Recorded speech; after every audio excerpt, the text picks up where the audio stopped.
أنا العبد الذي كسب الذنوب وصدته الأماني أن يتوب. أنا العبد الذي أضحى حزينا على زلاته قلقا كئيبا. أنا العبد الذي كسب الذنوب وصدته الأماني أن يتوب.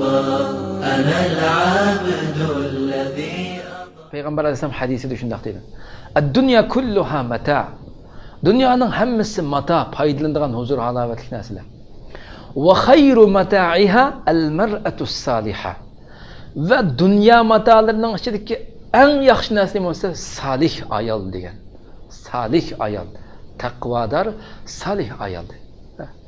Bir insonning, bir mu'minning ayolining salih bo'lishi, farzandlarining qaqshatmaydigan salih, taqvodor, yaxshi farzandlar bo'lishi, rizqining o'zining yurtida, o'zining mahallasi shu rizqining mo'l bo'lishi, o'zining yuz obro'yining esil bo'lishi, nayt kishilar nayt esil axloqli pok kishi deb ta'riflanishi, axloqining go'zal bo'lishi, hamma kishilar tomonidan yaxshi ko'rilishi, bu nimaning mevasi?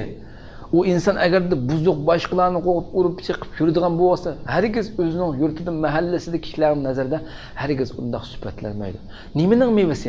Allohning yo'lida istiqomat qilib mangan, to'g'ri yo'lda manganligining mevasi.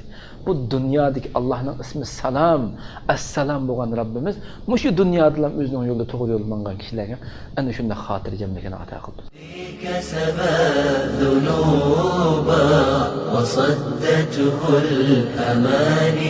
أن يتوب.